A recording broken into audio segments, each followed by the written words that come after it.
పార్వతీపురం మన్యం జిల్లా సాలూరులో నూతనంగా నిర్మించిన అర్బన్ ప్రైమరీ హెల్త్ సెంటర్ మంత్రి గుమ్మడి సంధ్యారాణి ప్రారంభించారు.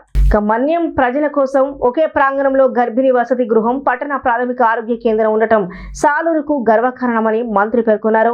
మహిళలకు మెరుగైన వైద్యం అందించడమే లక్ష్యంగా కేంద్రాలు ఏర్పాటు చేయబడ్డాయన్నారు. గిరిజన బిడ్డ మన భారత రాష్ట్రపతి ద్రౌపది ముర్ము కూడా గర్వపడేలా గిరిజన బాలింతలకు, మహిళలకు అత్యుత్తమ వైద్య సదుపాయాలు ఒకే చోట అందుబాటులోకి వచ్చాయని తెలిపారు. దేవి గారు వేదికపై రావాల్సిందిగా కౌన్సిలర్ సాదరంగా ఆహ్వానిస్తున్నాం.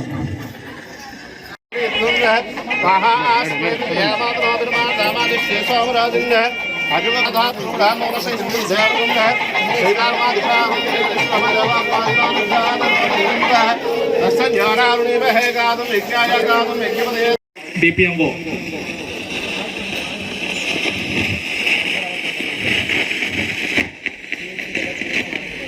అలాగే అందరూ ఆశీర్వాదం కావాల్సింది.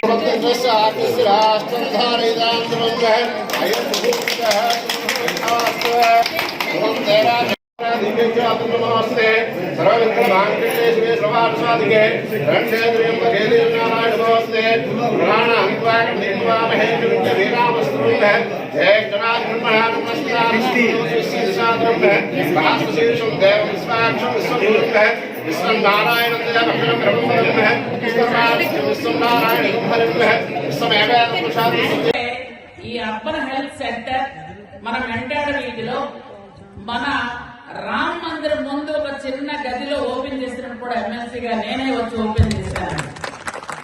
ఒక చిన్న గదిలో పెట్టాం.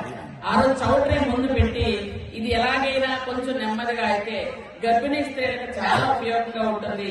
అక్కడ దాకా నడిచి వెళ్ళలేకపోతున్నారు. చిన్న అంటే ముసలి వాళ్ళకి కానీ, చిన్న వికలాంగులు అంటే దివ్యాంగులు ఉన్న వాళ్ళకి కానీ ఇక్కడ ఉపయోగం ఉంటుందమ్మా అంటే అక్కడ నేను ఎమ్మెల్సీగా ఉన్నప్పుడు మనం ఓపెన్ చేసాం. ఓపెన్ చేసిన తర్వాత చక్కగా నడుపుకుంటూ వస్తున్నారు.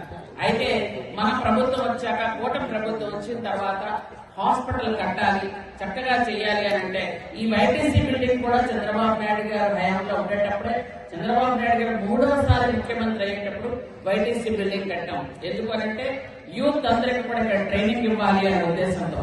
ఇక్కడ చాలా మంది ఏఎన్ఎం ట్రైనింగ్ అయ్యారు, నర్సులు ట్రైనింగ్ అయ్యారు, స్టాఫ్ నర్సులు ట్రైనింగ్ అయ్యారు చాలా మంది ఇక్కడే.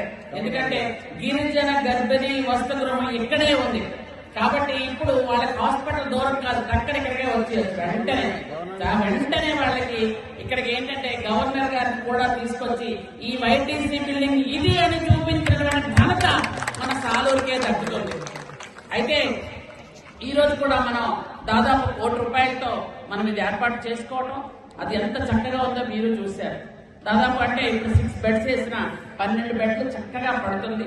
ఇక్కడ చుట్టుపక్కల ఉన్నటువంటి 6-7 వార్డులు అంటే దాదాపు 18,500 మందిని వీళ్ళు రాశారు. కానీ 20,000 దాటి ఇక్కడ మొత్తం అందరూ వస్తారు. ఎందుకంటే 1వ వార్డు, 2వ వార్డు, 3వ వార్డు, 4, 5, 6, 8 వీళ్ళందరికీ దగ్గర 7, 8 వీళ్ళందరికీ. అలాగే శివరాంపురం, గుమ్మడం, అలాగే మనకి పారణవలస ఈ ఏరియాలో ఉన్న వాళ్ళందరికీ ఇదే దగ్గర.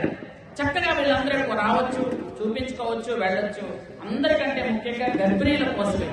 గర్భిణీలు ఏంటంటే అంత దూరం వెళ్ళలేక, ఎందుకంటే ఇప్పుడు ఆటోల్లో మళ్ళీ ప్రయాణం చేయడం అవన్నీ కాకుండా దగ్గరలో ఇక్కడే హాస్పిటల్లో చూసుకొని పెడితే ప్రియాంక మీరు చాలా బాగా చూసుకోవాలి, హాస్పిటల్ ఓపీలు పెంచాలి, అవసరమైతే 1-2 రూములు కట్టండి అని మమ్మల్ని అడగాలి. ఆ స్థాయికి హాస్పిటల్ తీసుకురావాలి.